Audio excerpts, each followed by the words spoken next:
Hey, how you doing, folks? Chris Harris here, another episode of Buck Sweet Sports Podcast, presented to you by 810 Studios. Uh, this is your place for local sports, college, pro sports, talking about everything that's popping up in the news now, uh, mainly dealing with all our Sanford County teams, Marlboro County in South Carolina, all the local college teams, mainly my Carolina Tar Heels, of course, Carolina Panthers football talk. But with that being said, we'll go ahead and get started. Big news of the day. Yesterday, the wait is over for my Clint Darkwood fans. Um, the next head coach has been named, and it is former Clint player Johnny Boykin. So first off, congratulations to Coach Boykin. Welcome back. I was gonna say welcome, but it's more like welcome back. Like I say, he's a former player, played in the late '80s, early '90s, part of that first state championship winning team in 1990. Uh, Big time linebacker. We'll go ahead and talk a little bit about his coaching experience now. Um, his record as a head coach doesn't really jump off the page, but he was coaching up there at Ragsdale for the last since 2017, and that's 4A football. I mean, anytime you got a team like Grimsley in your conference, I mean, it's gonna be a tough go at it, but excuse me. Head coaching record is 29 and 45. But like I said, he brings a lot of experience to the position. Go ahead and kind of break down where he's been here. First coaching job was at High Point Central. From High Point Central, he worked at Southwestern Randolph and Union Pines.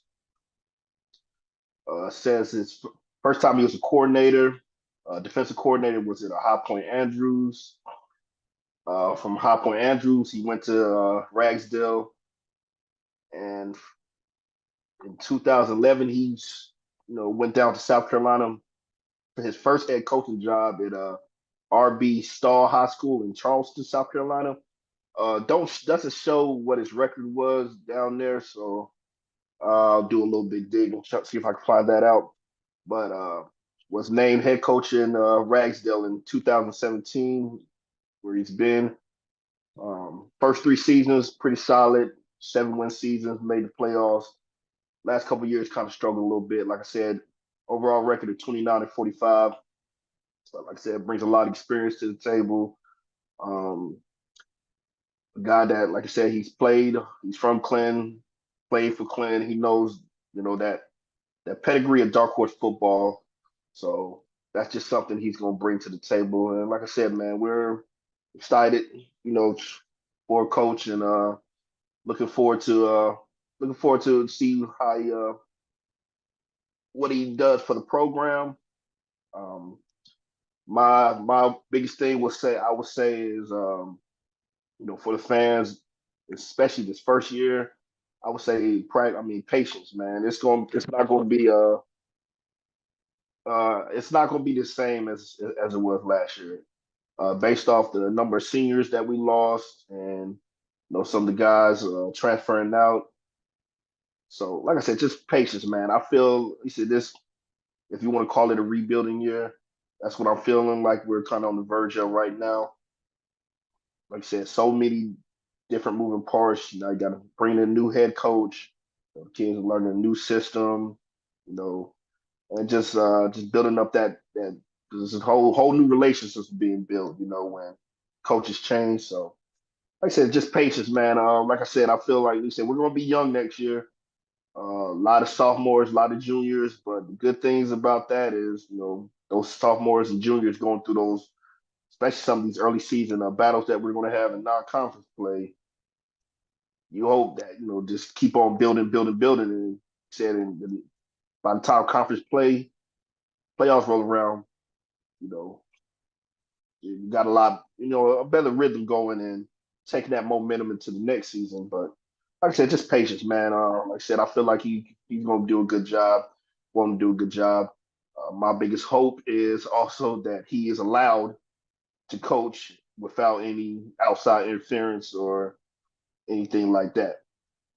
So, like once again, welcome Coach Johnny Boykin to Clinton. Well, welcome back, Coach Johnny Boykin to Clinton High School, and just looking forward to it. So, other local coaching stuff. No updates on Lakewood's coaching search as yet. I was talking to my guy.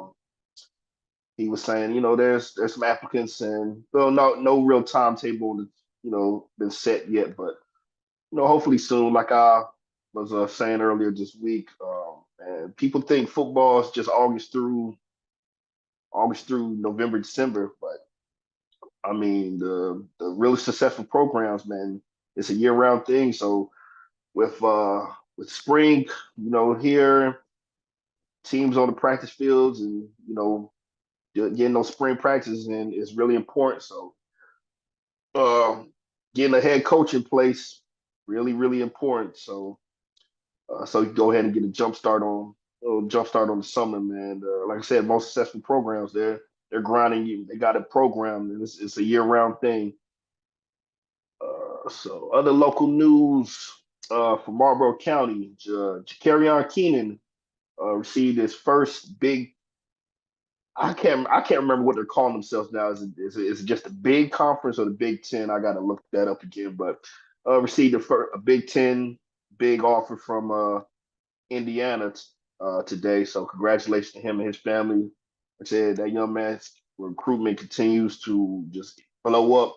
Like I said, I saw flashes of it last season.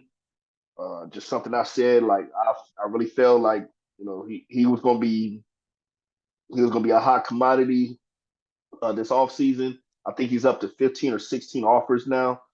So I mean, congratulations to him and his family. Definitely exciting time. Uh, getting to be able to go and tour all these schools and see all these different campuses, man. Just happy for him and happy for his family. I think that's it for my local stuff. Moving on to college, we'll go in little some stuff about UNC basketball real quick. I know the season just wrapped up, and this is a crazy time period right now. This is when everybody's the recruiting's ramping up. Transfer portals, the big thing in the news now. And with that being said, man, we lost. I forgot to mention this last week. We lost Seth Trimble to the transfer portal. Um, really important bench player for us. A guy that, uh, like I said, I was looking forward to seeing. Hoping he would stick around. Looking forward to seeing his growth, man. A guy that I believe, I mean, defensively top notch, athletically top notch. I feel like if he develops, his offense a little bit, gain more confidence and develop that offense a little bit more, and not even 3-point shooting. I mean, if he just develops a decent mid range game, it will take him to a whole nother level, man. Because athletically, off the charts, just like his brother. I mean, just athletic, but the offense just isn't there. Uh, so, like I said, guy that like I said, we're gonna miss him. Like I said, just from the what he brings as far as defense goes. But yeah, definitely wish him luck. It could be good news in a sense that with him leaving out, and you got the guys coming in, guys like Ian Jackson and Drake Powell coming in. Does this mean with Seth Trimble hitting the transfer portal that RJ Davis is going to, come back for that fifth year? Don't know yet, but I mean, hopefully, hopefully all the signs. We already got a confirmation that Harrison Ingram will be back next season. Oh yeah, so hopefully with Trimble's departure, hopefully that means RJ Davis is staying. Carolina has been in contact with a couple key guys in the transfer portal. I know Cade Tyson from Belmont has been Cade Tyson from Belmont's been one of the guys I've been seeing. Aaron Bradshaw, big man from Kentucky, he's been one. They were after Umar Ballo from Arizona, but I believe he just signed with Indiana, if I'm not mistaken. I have to double check that. And another guy they've been talking about, Jordan Pope, Oregon State. Uh, Guy that's game is a lot like RJ's. I mean, smaller guard, but it just looked like just from some of the highlights I was seeing, walking bucket, man. He scores at all different levels. I'm thinking Huber's, keeping him on, just in case RJ does decide to, move on. So, like I said, another guard, very, like I said, very really similar game to RJ's. But that's all I got for UNC basketball right now. Like I said, just being just monitoring transfer portal and seeing who we're gonna have possibly coming in to replace the guys that we lost. Uh, Moving on to some pro sports talk now. Thank God NBA basketball season is regular season is over. So that means us Charlotte Hornet fans are finally out of our misery. Tufts, like I said, I pretty much concealed me being a Charlotte Hornet fan up. Like I said, I love all the local sports team, pro sports team. That's who I try to stick with. But I mean, it's been a tough, rough year for Charlotte Hornet fans. Injuries to key players, just really, I mean, the it was just a rough season, man. Like I said, 21 and 61. We did win our final game, so that was a it did end the season on a high note, but you were pretty much playing a lot of a lot of the bench players, a lot of the D League 50-50 guys. Uh my Tar Heel fans, Leaky Black. Leaky Black had a good game, said he had a career high game, so shout out to him. But like I said, 21 to 61 tied for the fourth worst record in the league, which means once again, Charlotte Hornets got a lottery pick incoming. Uh, Barely missed out on landing that number one overall pick last season. Though number two ain't bad. Getting end up getting Brandon Miller, and I feel like he's definitely a future franchise star for us. Definitely going to be all rookie first team. Probably won't win the rookie of the year because of course my good big man in San Antonio is definitely taking that home. But he's had it. Brandon Miller's had a great year, so got another lottery pick coming this upcoming draft, and just want to continue to build that roster up, man. First thing first, got to find a coach. Got to find the right coach. You find get you the right coach in there and continue to hit on these picks. Just continue to build the team up, build that depth up. Hopefully, we're heading in the right direction. But right now, like I said, Charlotte Hornets, it is what it is. 21 to 61. Okay, moving on. I asked you guys about if y'all would like more, hockey coverage, being that the Carolina Hurricanes are the most successful, most consistent pro franchise team we have in the Carolinas. Didn't really get a lot of feedback, so I'm gonna talk about them anyway. Like I said, we're heading into that that period in the off season where it's not going to be a lot to talk about. I mean, like I said, NFL after the draft, basically you're going to have like OTAs and mini camps and stuff like that, but it's not going to be a whole lot to talk about. You know, basketball NBA playoffs will be in. Like I said, Charlotte's not in there, but I mean, if y'all want me to talk about just any other teams, as far as the playoffs goes, yeah, we could do that. But like I said, high school football, I mean, you're doing spring practices and workouts and everything, but there's not a whole lot to talk about. So got to fill this time somehow. So why not with a little bit of Carolina Hurricanes talk going into the Stanley Cup playoffs? But Carolina Hurricanes, they finished the season regular season 52-23-7. Second place in the Metropolitan Division, second place in the East. They'll kick off the playoffs, Stanley Cup playoffs, taking on the New York Islanders. 73 their last 10 games. Had a 5-game winning streak until that last game there, but I felt like from what I was seeing, they played a lot of I guess reserve players. Like I said, it was really nothing to gain that last game. You didn't want to risk injury to your key guys, but that's what the Carolina Hurricanes got going on, and I definitely will be following them through the Stanley Cup playoffs, hoping that they kind of break through this year. Seems like got there to the the conference championship last year, and everything just fell apart. It's kind of been that case. I mean, they've been pretty much one of the top teams in the East the last several years, and just when it comes to the playoffs, I don't know, it's just something we basically they pull in a Paul George for my NBA fans, man. Regular season you're off the charts, then playoffs, you turn to Dak Prescott. So shout out to my Dallas Cowboy fans out there. Um, Moving on, we'll talk a little bit about the Carolina Panthers NFL draft. Everybody's, it's all mock drafts going on right now. That's all everyone's talking about. NFL draft for the Carolina Panthers. Like I said, we don't have a first round pick currently, so just a lot of talk about who we're going to choose with these two second round picks. One of the biggest black eyes for the franchise over the last several years under previous front offices has just been, we've been good at hitting our first round picks.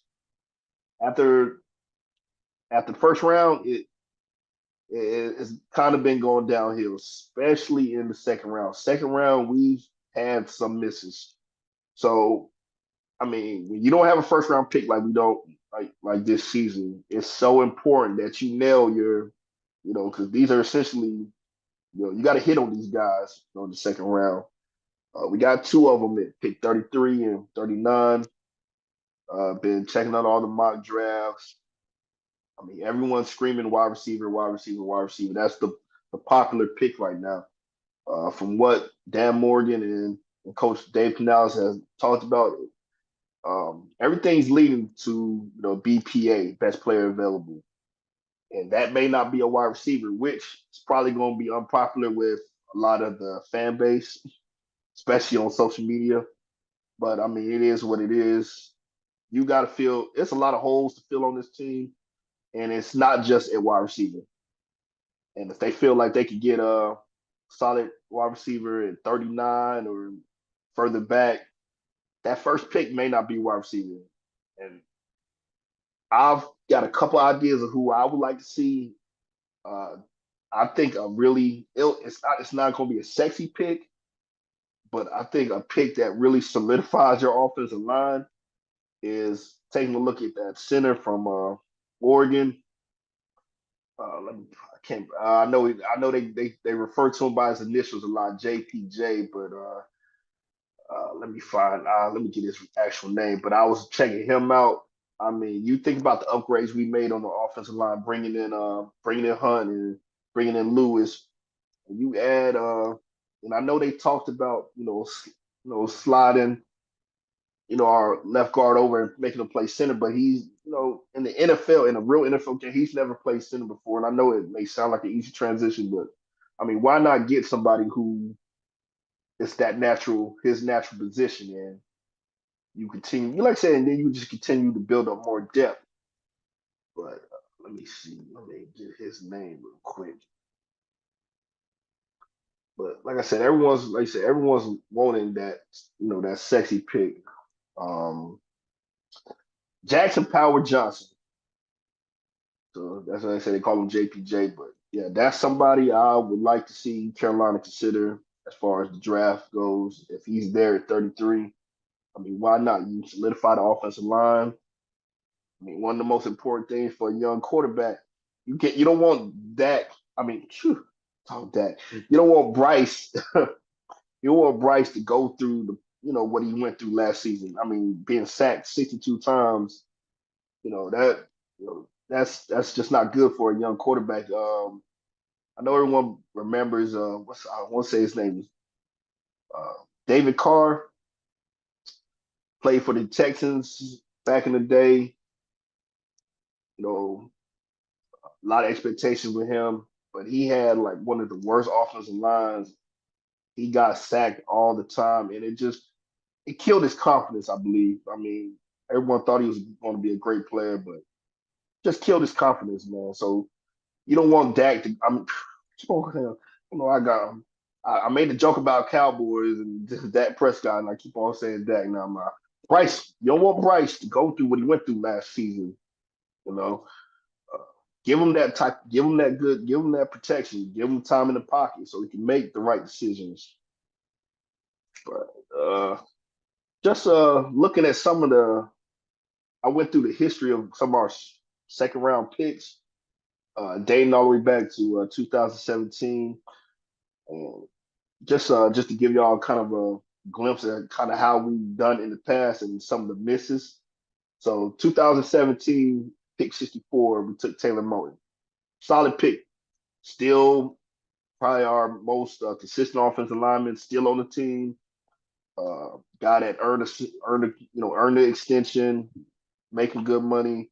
He's been solid. That was a good pick, especially at 64. 2018, 55, Dante Jackson. Once again, solid pick, man. I know some people may disagree, but Dante, when he was healthy, he was solid. And when he just had to, play, the the number two guy, Dante was solid, man. Some of his, and Pittsburgh fans will find this out. Uh, some of his, I guess I would say, fundamentals were kind of off. He relied, too much. He relied a lot on his speed instead of his, technique. But I mean, a guy that he'll make plays. His biggest thing is just staying healthy, staying on the field. Because too many times, he make a tackle, and next you know he's uplifting. And I'm like, oh, here we go. But Dante was a solid pick, especially at 55. 2019 at 37, Greg Little, offensive tackle, bust. Uh, yeah, guy he just didn't work out. Left from Carolina. I think he ended up in Miami. Flopped out there. I think he was in Jacksonville for a little while too. As far as I know right now, I don't think he's on the roster. But yeah, that was a flop. 2020, we had two. At 38, we took Yatir Gross Matos, and at 64, Jeremy Chin. Um, like I said, this Jeremy Chin, I felt like was a solid pick. His first two seasons, especially that rookie year, uh, last couple years, you saw like it just. I mean, like I said, it ain't really too many bright spots on Carolina these last couple years, but you felt like Jeremy Chin really kind of took a step back, whether it was due to scheme usage or whatever. But I'm not gonna call him a bust. I'll middle of the road, slightly above. Like I said, I still feel like it was a solid pick, especially Jeremy Chin at 64. We'll see what he does in Washington this upcoming season. 38, your Tigros Matos. I know he had a better season last year, but still, in my opinion, yeah, it's not a good pick at that position. Um, he's in San Fran now. We'll see if he continues to build off of. No, yeah, like I said, he had a better year last year. 2021, Terrence Marshall at 59, bust. And this is why I say I'm not too overly pressed at getting a wide receiver with that first pick because when you reach, this is what you get. Terrence Marshall has not been a good player for us.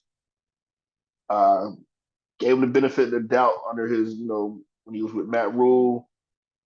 He showed a flash during that Pittsburgh game after Wilkes took over, and we thought that's what we were going to get, the next year, and it just never happened. So, like I said, when I see people screaming wide receiver, wide receiver, wide receiver with 33 and 39, these picks we got this year, I don't want him to be another Terrence Marshall Jr. That's just that was a wasted pick for us that season.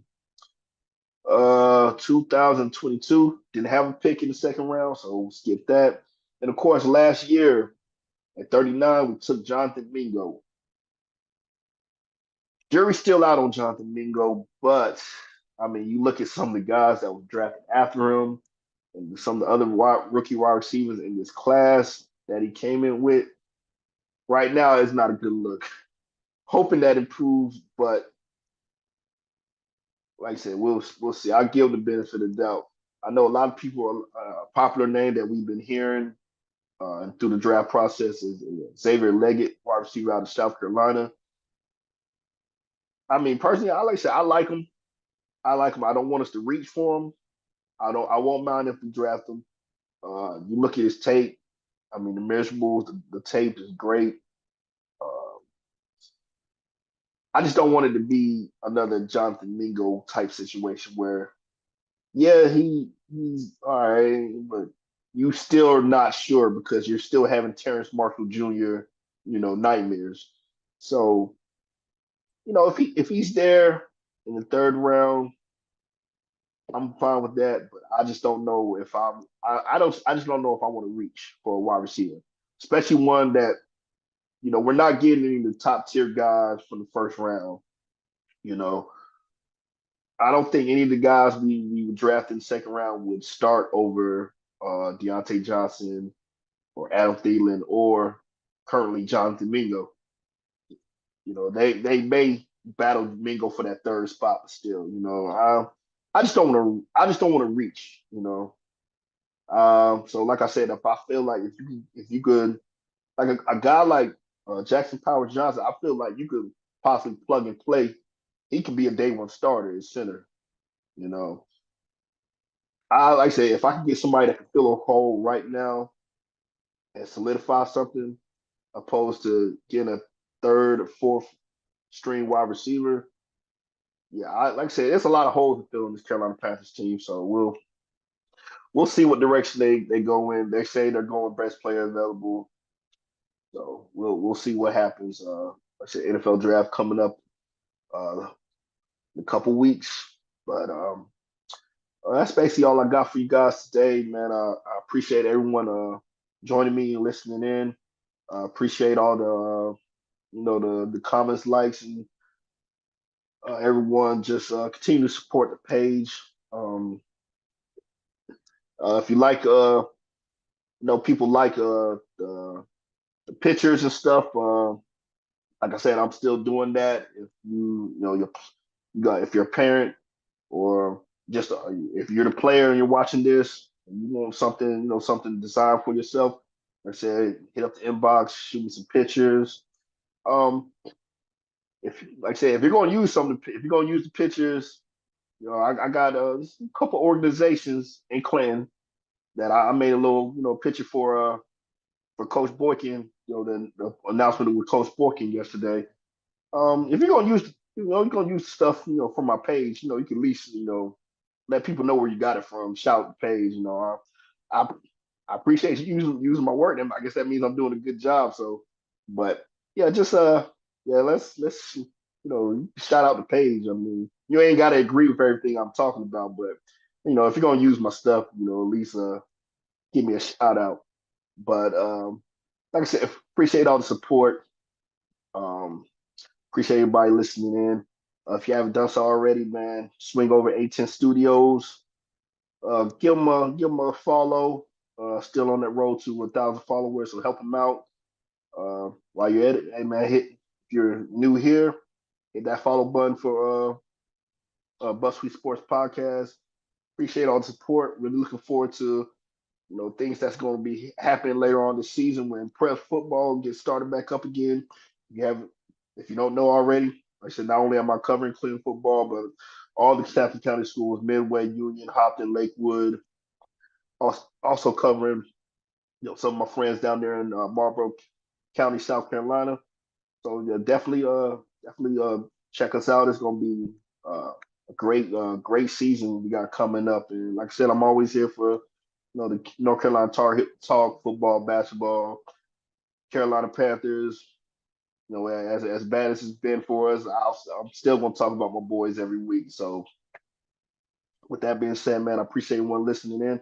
Hope everybody enjoys the rest of your week. Chris Harris, Busby Sports Podcast.